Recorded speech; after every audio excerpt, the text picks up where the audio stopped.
Long before you ever fell in love as an adult, something inside you already decided what love was supposed to feel like. Not through a conversation, not through a lesson anyone sat you down for, through thousands of small, ordinary moments in childhood that quietly wrote the blueprint you're still living from today. If steady, calm love feels a little boring to you or a little suspicious, and chaos, distance, or unpredictability feel strangely more familiar than peace, this video is about why.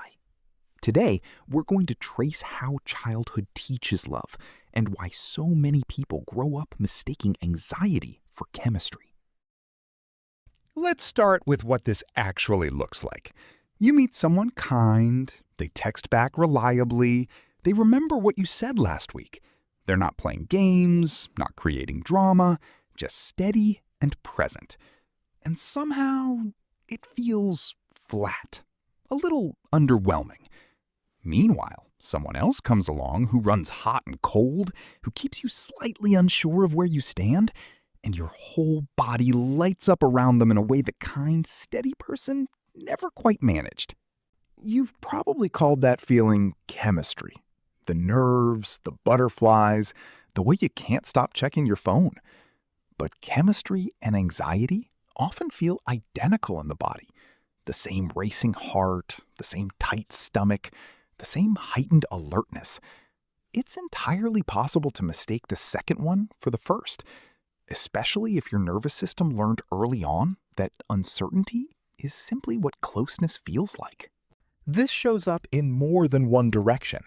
Some people find themselves pulling away the moment someone gets genuinely close, feeling smothered by attention that, by any reasonable measure, is completely normal. Others do the opposite, feeling panicked and abandoned the second a partner needs a little space, reading distance as danger, even when nothing has actually changed. Both reactions can live in the same person at different times, depending on who they're with. It shows up especially clearly during conflict. A disagreement happens, and instead of staying present and working through it, something older takes over. Some people go quiet and disappear inward, unreachable until the storm passes on its own. Others need immediate reassurance, unable to tolerate even a few hours of uncertainty about where things stand. Neither reaction is really about the argument itself. Both are about something the nervous system learned long before this particular relationship began. None of this means you're bad at relationships or too damaged for a healthy one.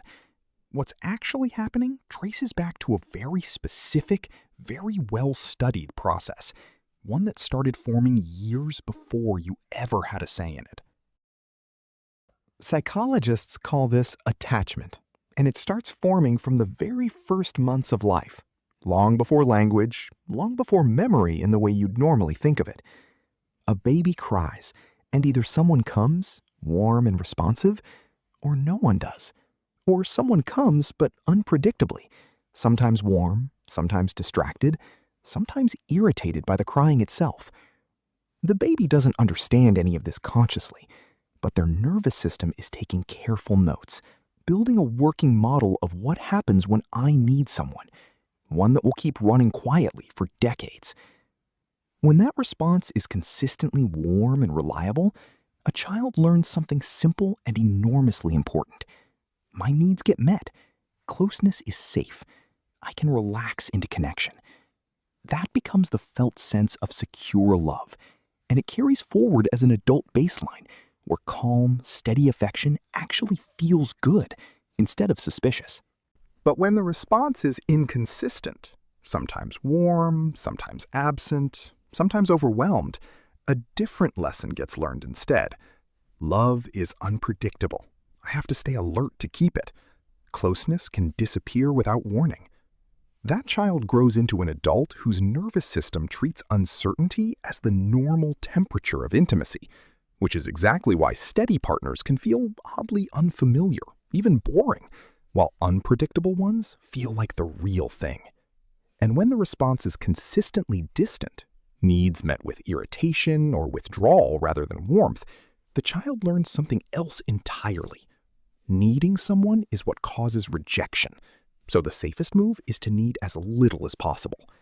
That becomes an adult who equates independence with safety, who feels a quiet alarm the moment someone gets too close, not because closeness is unwanted, but because closeness was, once, reliably followed by being pushed away. These patterns don't stay in childhood. They get carried forward as something closer to a nervous system setting than a conscious belief, which is exactly why understanding them intellectually rarely changes them by itself. You can know logically that your partner texting back late doesn't mean abandonment, and still feel your whole body brace as though it does. The logical mind updated. The older system underneath it is still running on the original data. This is also why the same person can feel drawn to both kindness and chaos at different times. Attachment isn't just one fixed setting. It's a felt sense of what's familiar. And familiar isn't the same thing as good for you. A nervous system trained on inconsistency will often read consistency as the anomaly, something to be quietly suspicious of, waiting for the other shoe to drop, precisely because calm has never reliably meant safe before. There's a particularly painful version of this worth naming directly. Sometimes the people who struggle most with accepting healthy love are the ones who wanted it the most as children. The craving for consistency doesn't disappear just because it went unmet. It goes underground, and it often resurfaces as a strange kind of self-sabotage, pulling away from exactly the kind of love that was missing, because the body doesn't trust something it's never actually experienced before. None of this is fixed permanently in place. Attachment patterns, however early they formed, are not life sentences, and there's real research showing that these patterns can shift over time, especially with consistent, repeated new experience. The first real move is simply learning to notice the pattern as it's happening, rather than being fully inside it. When you feel that flat, slightly bored sensation around someone steady, or that anxious pull towards someone unpredictable, try naming it silently as it occurs. This is the old wiring, not necessarily the truth about this person. That small act of naming creates enough distance to make a different choice possible, even if the old feeling doesn't disappear immediately. From there, it helps to deliberately practice staying present in calm moments instead of scanning them for hidden danger. If steady affection makes you uneasy, that unease is worth sitting with rather than automatically pulling away from. Every time you stay a little longer in a genuinely safe moment without sabotaging it, you're giving your nervous system a new data point, slowly building evidence that calm doesn't have to be followed by disaster, the same way the original pattern was built one repeated experience at a time. It also helps enormously to separate the sensation of intensity from the presence of actual love. Chemistry that feels like anxiety is still, physiologically, anxiety. And it's worth asking honestly whether a relationship feels good because it's genuinely nourishing or because it recreates a familiar uncertainty your body mistakes for excitement. This isn't about avoiding all passion in favor of dull safety. It's about learning to tell the difference between a spark and an alarm bell, which can feel remarkably similar from the inside until you know what to look for.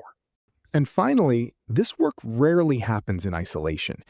A patient, securely attached partner, a good therapist, or simply consistent relationships that don't waver no matter how much old fear gets tested against them, can function as a kind of corrective experience, slowly teaching a nervous system what it didn't get to learn the first time. This isn't fast, and it isn't linear, but the capacity for secure attachment is not something you either have or permanently lack. It's something that can still be built, later than most people expect, given the right conditions and enough repetition. Let's make this concrete. Picture someone on a few dates with a person who is, by every reasonable measure, wonderful, kind, communicative, reliable, and true to pattern, There's that familiar flatness creeping in, a quiet inner voice suggesting this isn't exciting enough. Maybe they should go back to messaging someone less available who's been sending mixed signals for weeks. This time, instead of automatically following that pull toward the familiar chaos, they pause. They silently name what's happening. This flatness might just be my old wiring mistaking calm for boring. They decide to stay curious a little longer instead of ending things immediately. Nothing dramatic happens. The date continues, pleasant and steady, and by the end of the evening, the flat feeling has softened slightly, replaced by something quieter and less familiar. Genuine ease. Weeks later, that same person notices something they didn't expect. The anxious edge that used to accompany every relationship hasn't shown up nearly as often. It's not that the old wiring vanished completely. It's that rep by rep, staying a little longer in calm moments instead of fleeing them, a new kind of familiarity started to take root. One where steady love finally started to feel less like something suspicious and more like something they were, quietly, allowed to have. If any of this felt familiar, here's what's worth holding on to. The version of love your childhood taught you was never a life sentence. It was a starting point, built by circumstances you had no control over, using the only information available to you at the time. The capacity for calm, steady, mutual love isn't reserved for people who happened to have easier childhoods. It's available to anyone willing to notice the old pattern clearly enough to choose something different, one moment at a time, even when that choice feels unfamiliar at first. If this sounds familiar to you, share in the comments the moment you realized you were mistaking anxiety for chemistry. You're not alone in carrying it. This video is intended for general educational purposes only and is not a substitute for professional psychological consultation or therapy. If patterns from childhood are significantly affecting your relationships or well-being, consider speaking with a licensed mental health professional. If today's video gave you a little more clarity about your own mind, hit like and share it with someone who's still learning what steady love is supposed to feel like. I'm Iko. Don't forget to subscribe so we can keep exploring the hidden corners of the mind together. Goodbye, and I'll see you next time.